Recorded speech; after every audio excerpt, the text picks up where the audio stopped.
Good morning, everybody. Welcome to Toolkit Tuesday. Hope you guys are hanging in there with all that's happening in the world. We're super excited to bring you another episode of Toolkit Tuesday. I'm Lynn Edwards, the founder of Proper Planning.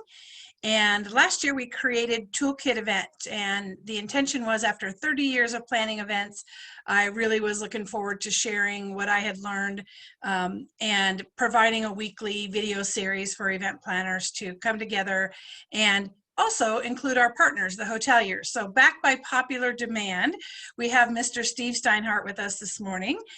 Steve and I met many years ago when I was a hotelier. And I went to one of his training classes and I was hooked. I really learned some amazing fundamentals about how to be a great hotel salesperson. And I still use those skills today. So welcome, Steve. How are you this morning? I'm just great. Very excited to be here. And very excited to talk about what our content is today. And let me just tell the audience, every word we're going to talk about today is information that I've spent the last month gathering from real live decision-making meeting, event, and travel planners. I'm not talking to hoteliers quite as much as I'm talking to the meeting planners, because they're the ones that are going to be telling us what the next steps are going to be. So I'm great. And very excited to get going here. We have a ton of information to cover in a very short period of time, so we'll do the best we can. Great. And it's been awesome for Steve and I, again, coming up as a hotelier, but having been a meeting and event planner for the last 25 years, Steve and I often have conversations, and it's been great to get his perspective, and then me as the consumer. I'm buying hotels every day, and I'm getting, engaging with these salespeople. So it's great to be able to talk from a consumer perspective on my side as a planner. So quick update again, everybody. We're in a Zoom meeting. So at some point during Q&A, we'll open it up for you to turn on your video and microphone. But until then, if you guys could mute the videos and your mics, there is an open chat box if you've got questions. And we'll go ahead and get started. Steve, why don't you share a little bit about what your goals are today in the meeting and the key content things you'll be sharing? Yeah, thank you. It's very specific. To be as simple as possible, because simple is good right now, there was the hotel sales industry as we knew it, and there is going to be the hotel sales industry that we get back to. And we have some real evidence on what that looks like and what it's going to be. The question is, what about now? What happens now? What happens between what the hotel business, as Matthew Martinucci said, used to be, and what it's going to be? So I want to share with us today the 4 critical components of now. And because when business gets good again, then all this, doesn't matter. And by the way, whoever has the best, and here's the real thesis, whoever has the most well-prepared, ready-to-respond sales team when business starts coming back will get that first wave of new business. And that'll be huge. You have no idea what the pent-up demand for meetings is going to be, and we'll get into all those details. So there are 4 things we want to talk about today so that sales teams can be ready when this all comes back. And I'll tell you exactly when it's going to be too, depending upon your hotel and your location. 1, we're going to have more flexibility than ever before when it comes to contracts and reservation information. And we'll get into specifics on what meeting planners are going to insist upon. 2, we're going to have to be able to reassure customers that you're doing everything possible to keep their customers safe. We're not going to talk much about that. Your hotels and your communities are all over that with cleaning projects and socially distanced proctoring and touchless check-in and social distancing in the meeting rooms. We'll spend very little time talking about it other than some interesting things we've seen. 3, everybody is going to have, whether you're a city like San Jose or a hotel, you're going to have a technological ability to host both live and hybrid meetings, and you're going to have to resculpt the direct group sales effort because of that. Remember, there are 3 kinds of meetings. There's a live meeting where we have actual attendees. There's a hybrid meeting where you have some people that are actually in attendance and some people that are watching from home. If you go to a Baltimore Orioles baseball game, some people go to the game live and watch it live. That's a live audience. And then some people stay home and watch it on TV. You have people doing both. And then you have virtual. And we'll talk very little about virtual, but we will talk about virtual because virtual is, we don't make money on virtual meetings unless we have studios set up, and we will talk about that as well. So 3 is the technological, and we're talking about new positions in a hotel, brand new positions in hotels, and we'll talk specifically about that. And last but not least is, when do we bring the group sales effort back? What does it look like? How many people do we staff? If we had 8 people in the old days, how many people do we need now? When do we bring on the next wave? And when should we expect meetings to start coming our way? And I think we'll save that for last, because that's sort of the most interesting of them all. So that's where we want to go. Those are the 4 topics of discussion that we want to cover today, Lynn. Yeah, that's great, Steve. And you know, it's really soup to nuts across the board for my clients. You know, we've got an event in November that the board just voted to go completely virtual, and we've got an event in Alaska in September, and they are set on being at that Hilton. We are going to be live, and whoever's hard enough to be there, and they just won't be deterred. They're 100% going to be live in the ballroom. So it's exciting times. I have been engaging with hoteliers and venues around contracts for both this year and next year. What are some of the booking terms that you're seeing with the hotels that you work with, Steve?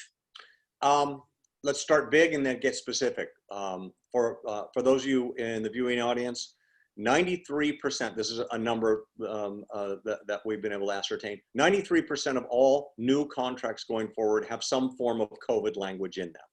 So if you're a large hotel corporation, your legal department has probably already initiated that into you. If you're a bureau, you're probably going to want to have your legal department craft that message, or I can send you templates for that message if you want, no charge.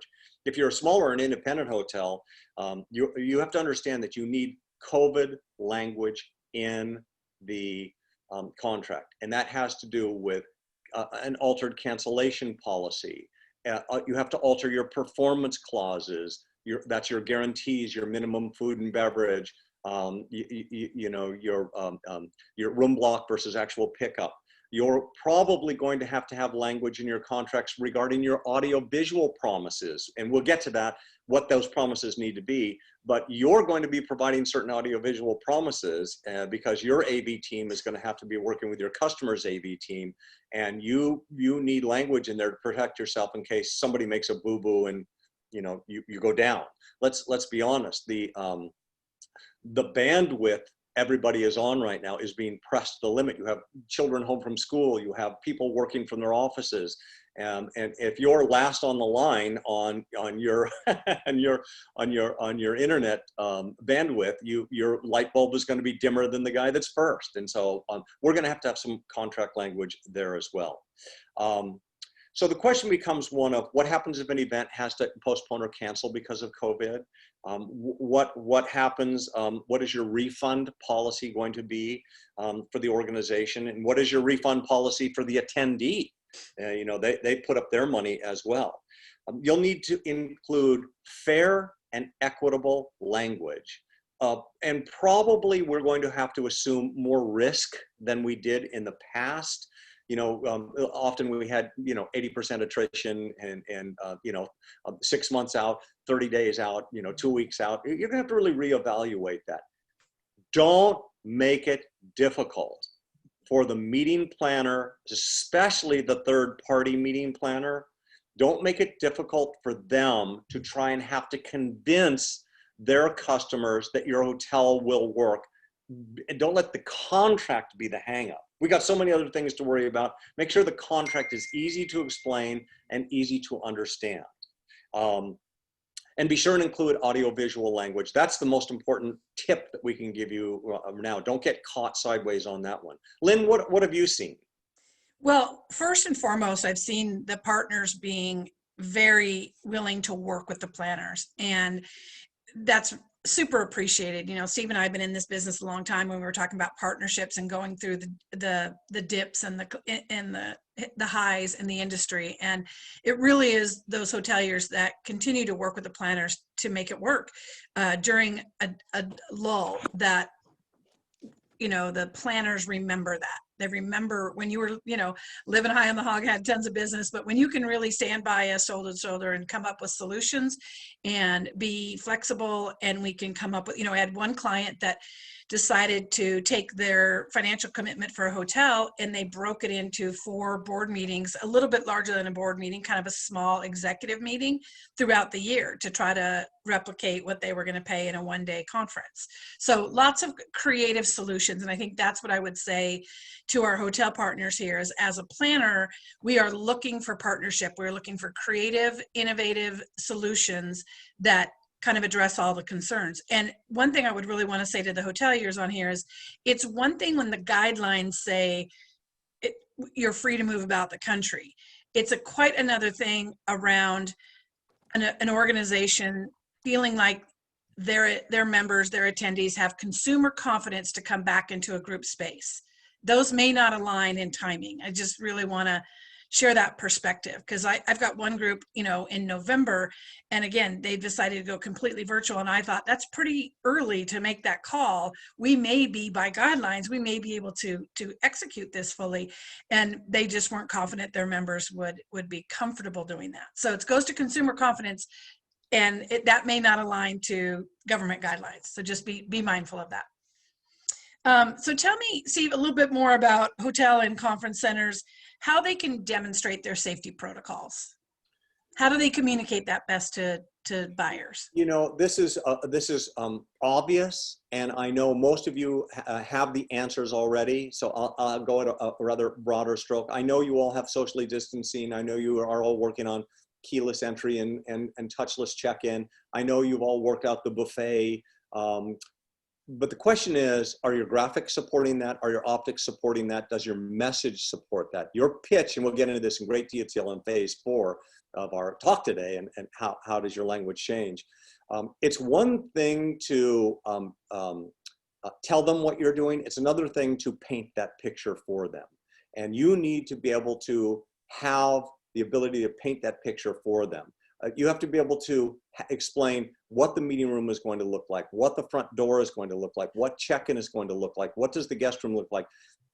I'm embarrassed by this, and I know it's expensive, but if you go to a number of the websites right now, and you go to the meetings and conferences pages of your hotel or your city's website, you still have pictures of the ballroom set max. You still have pictures of the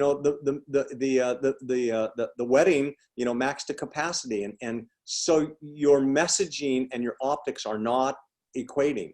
I know it's tough to bring in a professional photographer. I know we don't have money for pencils right now, let alone photography, but there are.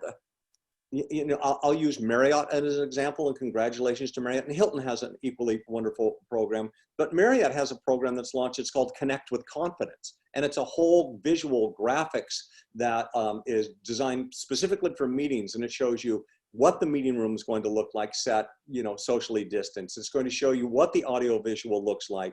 On my website, we've done several virtual meetings now, virtual training. We're still training people. And the training, we actually still go to the location when we're comfortable, and in most cases we are. And half the people are in the room, and half the people are at home or in their office or in their bedroom or wherever they are. And so we have pictures of us with masks, in the room with an owl, which is an unbelievable technological advancement. An owl is a camera that is 360. It follows me around the room.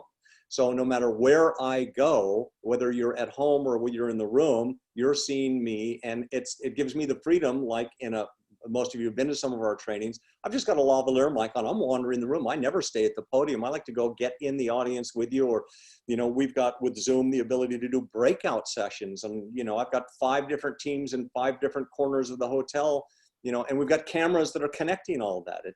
And so those are some of the we're in the technology of it, but those are some of the safety things. Do you have vaccine pass stamps? Will you require QRs? I just recently went to Hawaii. I had to be tested 72 hours in advance. I got a QR code when I had to register with the state of Hawaii. I'm not suggesting your hotel go to that extreme. And when I arrived in Hawaii, I had to show my QR code proving that within 72 hours I'd done a negative COVID test. And then Hawaii tested me again right there in the airport. They funneled us off the plane before we could even get to baggage. I got another swab, and they said, We'll have your results in 24 hours. If there's a problem, you will get a call. I had to register what hotel I was going to be at, how I could be contacted. So how are we doing that for our customers? I would love to send praise to the big island of Hawaii. If the rest of us in the United States had followed their protocol from the beginning, easy to isolate an island as opposed to a state, we would be much better off. So we need to do more than say, oh, it's perfectly safe. We have touchless, we have spacing, we have food, you got to show them what that looks like. You're going to have to have virtual site inspections to show them what that looks like. Lynn, I know you've had a couple of these already. Maybe you can share a couple on some of the ones that stood out for you. Yeah, I definitely had a hotelier reach out for an event early 2022 that we're already contracted for, and we did a virtual site inspection, and she was showing me the room sets on a FaceTime call, and it was awesome. She showed me the buffet set. She's like, we are doing this, we are ready for you. It was great reassurance, and I thought it was a lot of creativity on that salesperson's part to proactively reach out and show me, not just tell me, but show me. The other thing I thought was very, again, proactive, I had a hotel that we're confirmed for in the fall send me an example of what we should be sending our attendees now. Our registration is live, and she said, I was at your registration site and I wanted to provide you with some communication we have been using to all of our hotel guests just to reassure them that the hotel is safe. And it was not a checklist of we clean your rooms, we do this. It was more of a marketing message. Please be reassured, it's safe here. It was a great example. It was forward facing, and their marketing team had done that to send to their clients for us to send to the attendees. And I thought it was fantastic. So there's some salespeople, again, proactively going at this in a way that, I've always said, I think partners, vendors should be showing us on a regular basis what's new, what's happening, what's different, what's improved on a regular basis. But now more than ever, I want to hear from these partners. Hey, Lynn, we had a great conference last week, and this is how they did it. We had a studio set up. They did a general session. They had 100 instead of 800. We, had just share with me what's working in your properties. You're in them every day, and I'm coming, and I'm not coming for 9 months, but share with me what's working and help you fill your rooms. Steve, tell me a little bit more about some of the technology that the hotels are going to have to offer. I mean, I know what I'm looking for when I book a venue, but from your perspective, what are you seeing as the hotel action here? We talked about then and later, and so let's talk about now. In the old days, 10 months ago, we had convention coordinators, conference services director, meeting managers. We had the people that we booked it and they cooked it. Those people don't have a job anymore. I hope we found something for them. What's going to replace that? And you should have this available right now. You need to have a hybrid coordinator. Instead of a convention coordinator, you need a hybrid coordinator. You need someone that speaks AV. You need someone that speaks video. You need someone that speaks lighting. You need someone that speaks multiple filming in multiple rooms. If I've got a conference and there's breakouts, I have to be showing, when I have a breakout in a hotel for a live meeting, you just go to that breakout and, I'll see you at lunch or at the break. When we have breakouts for a hybrid meeting, you have to have a camera in each of those rooms because you have people that are signing up for a different breakouts and workshops. So have you guys given thought and run the budget numbers on what it would cost to have a hybrid meetings coordinator? That is music to a meeting planner's ear, because let's be honest, Lynn, you're pretty advanced on this and you were a real pioneer in it. But most Helms Briscoe, no offense, most conference direct, they can't get into the weeds on this audio visual. They know enough to know what's going right, what's going wrong, but they don't know what cable goes into what outlet and what camera. They don't understand the technology that's out there. So we need an AV expert to be able to talk to the meeting planner's AV expert. That's part of negotiation going forward. Do you have this ability? You know, when we booked in the old days, say, and I'd like you to meet Mary. She's our convention coordinator. Now I'll be with you the whole way and I'll help you with your upgrades and your suites and your VIPs. And don't worry, I'll be here. But Mary's the one that's actually going to detail your program. Well, we need someone to detail a program from a technological standpoint. We need to sell hybrid meetings in the short term. It's unlikely you're going to get 100% live meeting until at least the second half of 2021. And that's a big if. That means if vaccine is completely rolled out and it worked, you know, and all those different things. The virtual meeting is not really our friend. We'll talk about how to do the virtual meeting in a moment, but that's not our friend. That's teleconferencing. That's been the devil and the enemy for years and years and years. We don't want virtual, we want hybrid. We want to get some people at the hotel that are safe and comfortable coming to the hotel, that enjoy our food, that are sleeping in our rooms, that are generating revenue for the hotel, and then the rest that aren't comfortable staying home. So number one is the development of a hybrid coordinator. And Steve, I'd like to add, just jump in here on that. You know, we produced 50 digital events in 2020. We got in there and, you know, really learned the technical side of things. And what I experienced is in the technology space, you've got your salespeople that are selling the technology, and they have slick words and they're amazing. And then you've got the technical guys that really know, or gals that know the answer to these technical questions about bandwidth and speed and up and down speeds. And so one thing I would suggest to the hoteliers, when you're looking at adding this layer of service, make sure that you have a person that can be great customer service, sales, understand how the customer is going to use it in the end user, but also that has enough technical savvy to answer questions. There was nothing more frustrating as we purchased these platforms than to get turned directly over to a developer who's speaking zeros and ones and code and, you know, trying to flex and show you how smart they are. And you're just like, how do they get in? You know, a real simple user question. Or then I'd get to a salesperson that could say, it's really shiny and beautiful. And I'd say, well, what is your CDN? What's your content delivery network? And they would just let me get a developer. So it's similar to working at the hotel when you work for convention service manager and you'd have a menu question, and then you'd have a room set question, and they'd say, I need to go talk to the banquet captain. I don't really know how many this could change to maximum. So just make sure that this technical piece, that you have the right person partnering with you to sell your clients. Someone who's technically savvy, but also understands how the users are going to be affected by the technology. By the way, if we can look ahead, this evolution into hybrid meetings is nothing more than what was going to happen anyway. Yeah. This is nothing, COVID has done nothing more than accelerate our arrival at this new trend.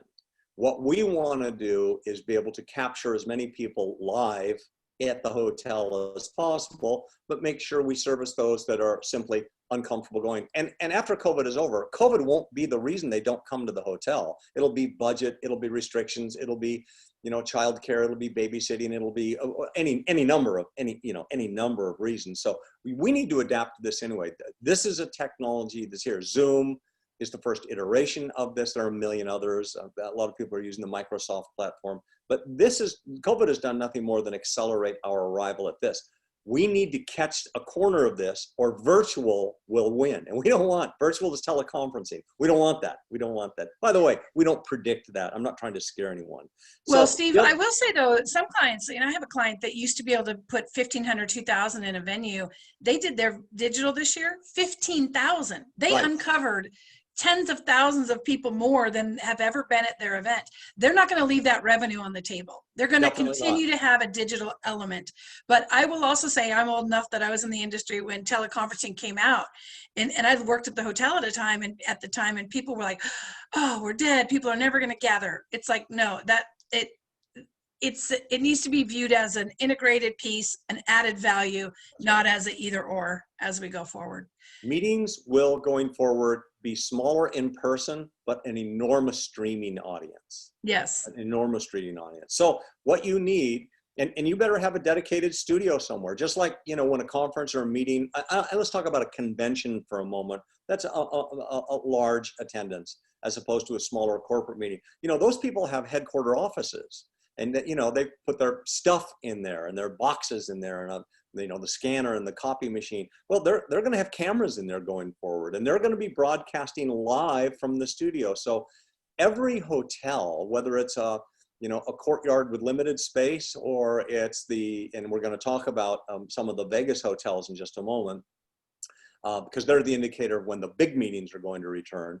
You have to provide a studio that's lit with lighting and backdrops, and people can broadcast. Someone at that meeting coming into your hotel is going to have to go online and be the spokesperson for the newscaster for that meeting. Okay, it's 10 o'clock and I see we're going to our breakouts now, and be sure and be back here at 11. Someone's going to have to coordinate that, and that will be visually done, and the optics are important on that. So even the small hotels, that could be a huge revenue source going forward, because the meeting room rental in that room is going to be amazing. You should be able to pay for your capital expenses in very short order. Don't have it, you're not going to get any of that business. You're has to be on your radar. You're waiting for business to come back. Bad strategy, iffy strategy. So I could go on and on. I do want to put a plug in for this owl. I don't know who makes it. I'm sure there's more than one company that makes it. But the ability for me to be in a room with attendees and this owl, and it's called an owl because it actually looks like a hootie owl. And it actually followed me around the room. It was amazing. No matter where I went, the camera would shift and it would still capture my face. And I don't know how that happened, but what an amazing technology. When I'm live in the room, it's easy for me to face the audience. When the Zoom screen is on a giant screen behind me, I can't be turning around and looking at that all the time to see, just like I'm looking at a big screen of you guys right now. It's easy because you're all in front of me, but if I'm walking around in a room, the owl allowed me to see the screen wherever I went. I could see if you raised your hand and had a question. It was amazing. That's great technology. I should roll the owl sponsor video right now, Steve. Product placement. I don't even know who makes it. You're welcome, Owl, whoever owns that. Awesome. Okay, Steve, so let's spend the rest of the time really talking about when these hoteliers should start adding salespeople back and how their messaging needs to change. Let's talk about meetings and when they're coming back. 80% of every meeting planner that has been interviewed said they will be producing meetings in 2021. So, assuming the vaccine rolls out and we have some confidence with the vaccine, and by the way, 1 in every 5 meeting will be a physical meeting, a live attendance, no hybrid meeting, meaning 4 and 5 are going to have some hybrid content. 1 in 5 are going to be live. There's no cameras required. So only 8% of all meeting planners, that's a real narrow minority. Only 8% of meeting planners say they don't see doing any meetings until 2022, which means 92% of meeting planners do see meetings coming in 2021. Let's jump ahead. In the large convention venues, I know we have some of you on here right now, your 2022, 2023 books are gone. Everybody that has postponed a meeting from 20 and 21, there is almost no space left anywhere in Las Vegas, and we'll talk about Vegas in just a moment because they're sort of, that's a convention headquarters. We talked to San Francisco as well. They don't have any space left in 2022 or 23, none. The pent-up demand is not going to create more meetings than ever before. It means all the meetings that haven't happened are going to happen at once, if that makes sense. Whoever is ready and has the sales team and the technology available when that switch gets thrown, which is coming quickly, as opposed to 3-4 months ago, it was, oh man, I don't even know if 2021. No, we're seeing huge booking in the second half of 2021. And by the way, we haven't even talked about the weddings that are going to happen. All those people that got married, they didn't go ahead and get married and say, we'll just have a party when this is over. They're waiting. They don't want to get gypped out of their big fancy wedding. So for those of you that are doing wedding business. So that being said, there is already huge activity in Qs 3 and 4 of 21. Don't expect anything before, and 22 and 23, for those of you that have a longer range booking cycle, larger meetings that need to ascertain space, you need to be ready. And here's where this goes. Every hotel needs to have a salesperson, at least one back on staff. You can't have your VPs answering the phone anymore someone needs to be able to answer the phone. Someone needs to be able to respond to this event lead or the star site lead or whatever it is. You have to have someone. It can't be a front desk person or the general manager holding down the fort. If you don't have a salesperson, one in every hotel, not one covering 5 hotels. If you have one, you're going to have one salesperson in every hotel starting now, starting today, to be able to respond to leads and to begin a proactive sales where you're once again picking up the phone and you're sending out your message that you're open and here's what we've got available. If you had 8 people on your sales team, I'm talking about, we just got off the phone with the Wynn and the Encore in Las Vegas, so that may be bigger than many of us here today. They have 50% of their sales team back, and guess who they have back? The association guys, the Smurf guys, the long-term corporate meeting guys, the third-party sales guys, the people they're booking in 22, 23, 24. Those guys are 100% back. What they haven't added back yet are their corporate transient salespeople, their short-term corporate meetings, folks, the 30, 60, 90-day meeting manager, the EMMs, if you will. Those guys aren't coming back. They say that they'll have 50% of their staff back now. They'll have probably another 25% back in June or July or August, and they'll have their full complement back sometime by September or October. So that's the layout. That's the rollout for most of us. Most important, you better have someone who can answer the phone at the property level right now and respond to leads, because that's going to be happening really fast, really soon.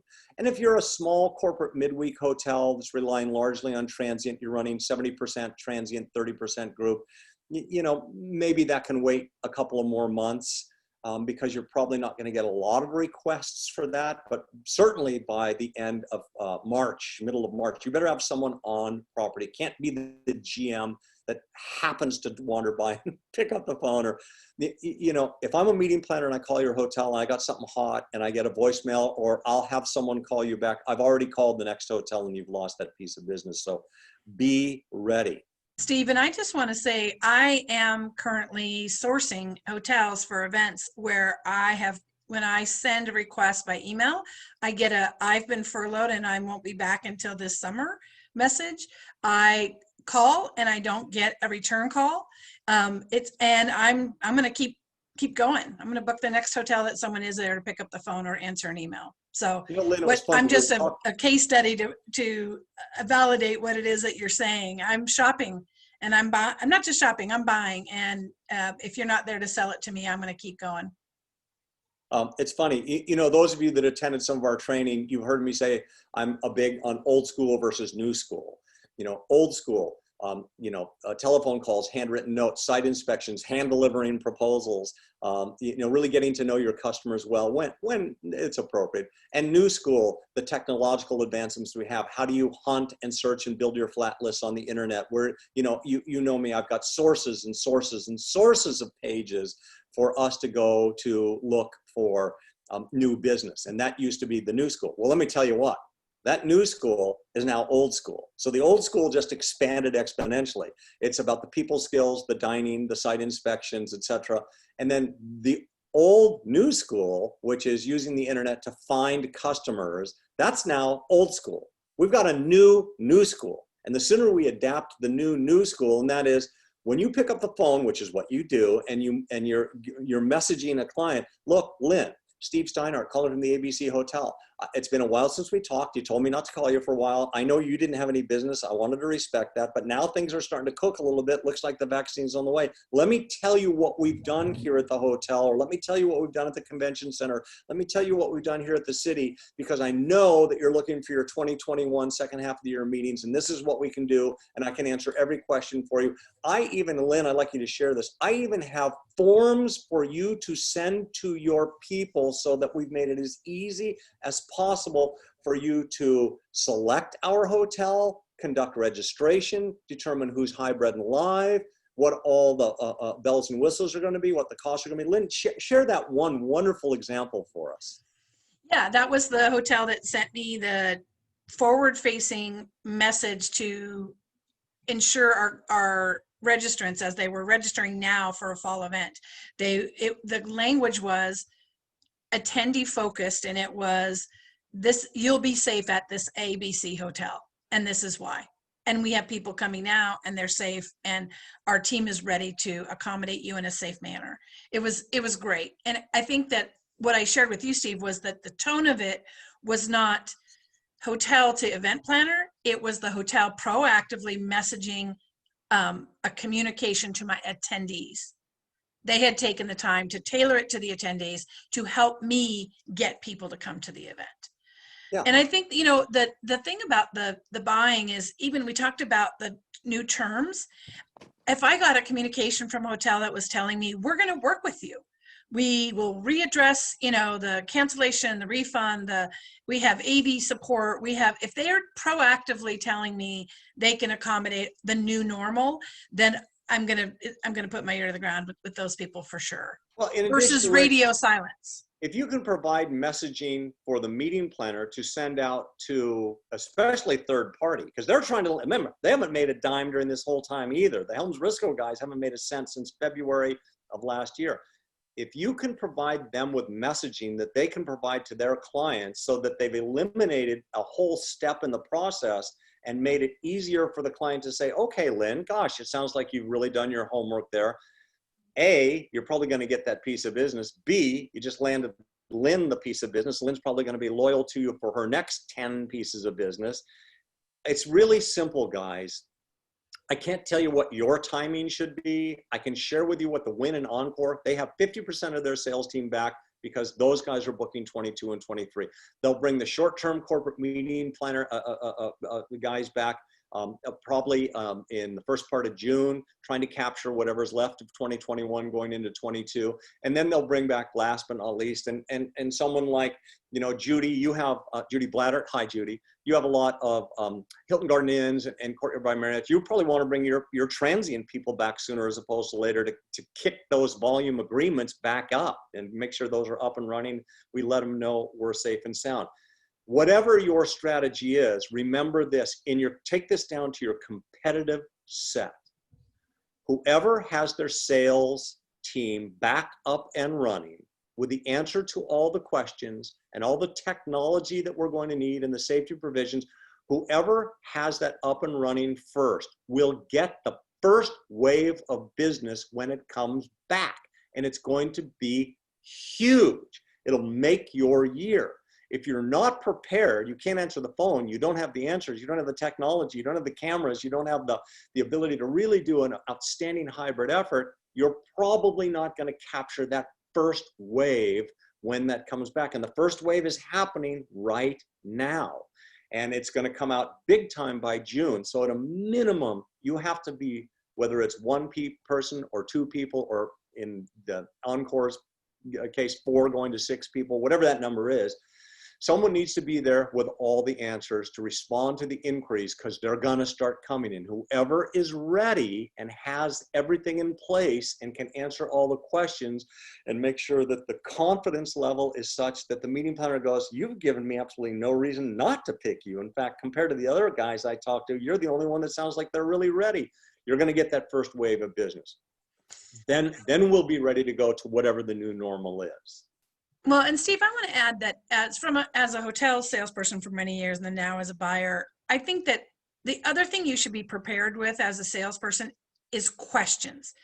You know, and any good sales engagement, don't just talk at me about your specs and your cool owl camera. Ask me questions. Ask me trends. What am I seeing? Ask me, what are the biggest barriers? When your board had a discussion, what were some of the, you know, pain points for them of why they decided to go virtual? Ask me questions about what's happening in my world with my, you know, 100 event clients, and you'll learn a lot as a salesperson. So I just want to share that, to remember to be inquisitive and curious about what our landscape looks like. Steve, this is all really good stuff. I want to open it wide open. I want to encourage these fun, fantastic hoteliers to turn their cameras on, turn their mics on, and get into some deep Q&A about the stuff Steve has shared. And just to recap, I think, Steve, your main points here were that we're going to have to take a look at all the booking policies. We're Right. going to have to make sure we're communicating and demonstrating the safety protocols. We are going to have to be proactive on our technology solutions and communicating those and having support, and then get back to selling. So let's jump in. Who's up first? Deb, do you have a question? No, I don't, but we did put together a hybrid meeting. And so we've been sending that out to all of our hotel partners. Remington had a big conference call last week. We had about 500 people on the call. So Excellent. that seems to be the wave of the future. We haven't gotten any bites yet, but By the way, California's Deb, locked down. I participated in that call. I got let in. By the way, hi, Deb. Deb is Hi, Steve. probably one of the handful of Smurf specialists in the world, and might be one of the might be the #1 Smurf salesperson in America today. She's at the beautiful Hilton down in Orange County, huge hotel. And I attended that. And Deb, I got tremendous feedback on the proactive nature. You got out ahead of the message. So as a management company, Remington, you know, God bless Hilton, God bless Marriott, they're not management companies. Remington got out ahead of this, and they're totally prepared to capture any Smurf piece of business that wants to go to any Remington hotel. They're set and ready. They've already launched. So Yeah, congratulations to Sloan on that one. We don't have a lot of business on the books for first quarter because we're closed up so tight here. So Right. we're hoping people will switch to virtual. Right. Thank you, Deb. I appreciate that. And I know Amy Wolf's on our call today. She had the idea about partnering with a swag vendor to create a co-branded marketing kit. And, you know, we've been doing some really creative things with the virtual attendees and swag, but some sort of fun mailer. Amy can help you out. She's here on the, if you want to message her directly. But thanks, Amy, for the great idea about, you know, that co-branded giveaways and handouts and that sort of thing. Other questions? Matt says, think of San Jose for 2022 and 2023. I'm thinking of San Jose today in my rainy Seattle. I'm dreaming of San Jose. Yes. What do you got, Matt? And by the way, thank you. I think the content on this has been really excellent. So I appreciate it because we're all trying to navigate these crazy times. And now that the recovery is at least on the horizon, it brings up different questions. So thank you guys for having this. So here's my question. You know, in San Jose, we manage the convention center as well as act as the CVB, which puts us in a different situation than some cities. And as we're negotiating some contracts now, some people are asking, and Steve, you mentioned this in the beginning, that most contracts have specifically COVID language in them. And I have been up to this point pushing back with specific COVID language, with the not because we're trying to be inflexible, but with the following logic that a force majeure event can be a lot of different things. Like in California, for example, it could be an earthquake. There are other things that could happen that would easily qualify as a force majeure event, including a pandemic. And so in my mind, it kind of limits them to add COVID because it could limit the force majeure clause. Would you say that should I look at this differently, or what would you think if I were saying this to somebody? It's a great question. The COVID clause is not in a sales contract that we're talking about, is not intended to place blame or direct mitigation. That's between the courts, and no one has taken, you know, force majeure to court on COVID yet, and it's unlikely it will. The courts are pretty busy with other stuff, and so I don't think there's going to. More specifically, Matthew, the COVID language is about policies in the event of.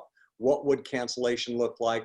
What would be the penalty to move it to another year? What would happen to the money you've collected on the deposits on first night stay? That's the kind of COVID language we're talking about, not if someone comes to my hotel and it's not a Legionnaire's disease thing, because you're right, there's no precedent in the courts for it anyway, so it would be wasted language.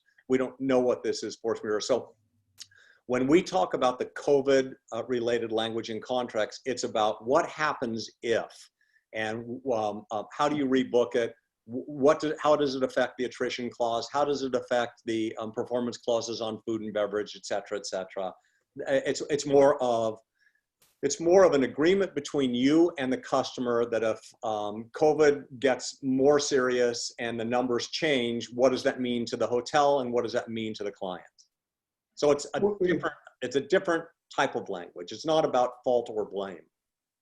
Thank you. We have found a couple of times in the last 9 months or so that some of the hotels have been a little bit more restrictive in flexibility than we have at the convention center. So, it's one of those things that we all have bosses, right? We all have owners, we all have management companies, and so we have different demands sometimes. Well, and we'll see, Matthew, that brings up a really good point. Who's got long memories here and doesn't matter. Right.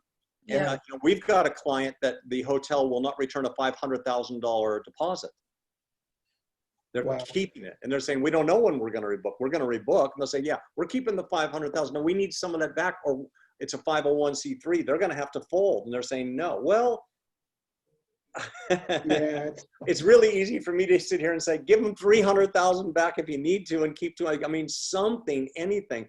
That's what we mean by being flexible. You've got to be flexible here, or, that will probably end up in court for sure. And I can't tell you what the judge is, he or she's going to decide. right. That's great. Well, and I would think, Matthew, you guys are perfectly suited to do some interesting swooping of business, given that some of these groups live may be a bit, smaller than the big tier cities. I mean, that's an interesting sales perspective that, come here and you won't have those some of those attendance minimums that are required from some of the larger convention centers. Mm-hmm. Other questions? Thank you, Matthew. I appreciate you joining in there. Other questions? Janice, did you have a thought or? Sure, that's great. I work for IHG Corporate in sales and marketing, so I have an array of different size hotels and caliber hotels. And I completely agree with you about the hybrid meetings. I guess my question is that from my standpoint, how do we help kind of advise these hotels besides on what they can do now, right? There is a money issue with a lot of hotels. Us talking to them about, well, you need to add this, this, and this. We need, obviously, on my end, maybe some very specific guidelines, and that might be a one-off conversation so that I can help them, because this is a new world for them. Small to large hotels, it's new to me on all of the technology part. So that would be, instrumental. The second point is that, even as Matthew was saying, IHG from the get-go did install very flexible terms in the majority of their contracts. There is the meet with confidence. You can do meetings. They are smaller meetings without attrition, without cancellation. We recognize the fact that we have to be flexible with our clients. We've got to be partners in all of this. So I completely agree with what you're saying. It's very good to hear on all facets what we're trying to do and moving forward in this new world there is. I would like to think a company as big as IHG, that they would negotiate some kind of arrangement with a technology provider that made it available to each of the IHG franchises or corporate-owned hotels, because you want them all doing the same thing, because there's huge strength in numbers and the economies of scale. If each hotel had to go out and figure it out itself, yikes. So I'm sure a company the size of IHG, just like Remington didn't wait for Marriott or Hilton, to figure it out. Remington just went out and figured it out. And so they've launched already, and they'll have the same equipment, same platform, same messaging, same optics for every Remington hotel. I would like to think IHG's got to be working on that. That's and they may be. It's just that it may be in another realm that I'm not involved in at the moment. So it could be. The challenge is, obviously, as you know, is that we're really a big franchise company. Right. As most of the brands are. It's hard to say, here's one thing. If we try to make suggestions and point them in, approve vendors and that nature, but really it's up to the franchisee on what they do. That's correct. And Best Western is going through that same thing. Those aren't even franchises. Those are all independent owners. So you have, 1,200 members of the board. Right, exactly. Yeah. But your point is, what you can do is, on the hotels that you touch, you can say, here's what I've seen, and here's a phone number to call. And that would be unbelievable. Absolutely. Thank you. Right. Yep. Right. Janice, say hi to Devin for me, please. I will. Other questions in the chat, or anybody else want to turn their video on?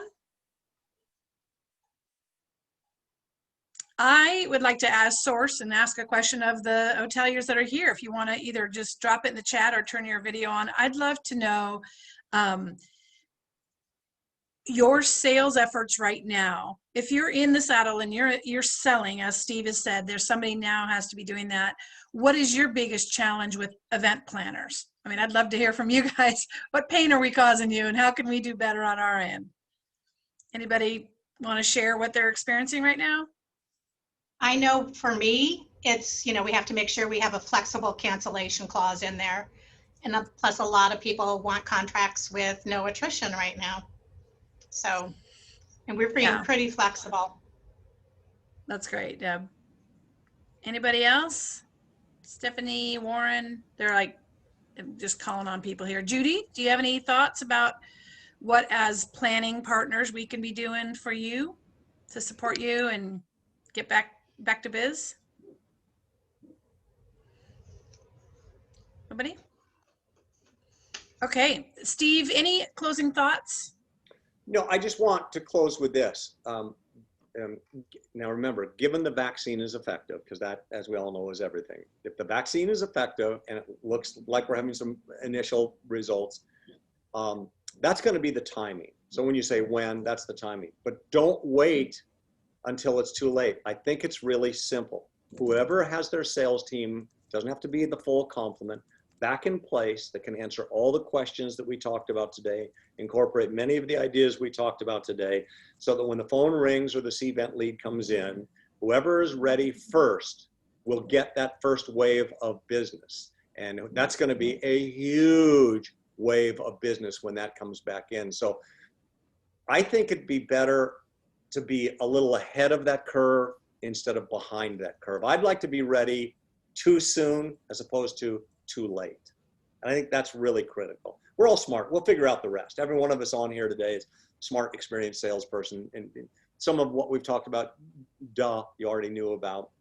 Maybe we shared a couple of good ideas.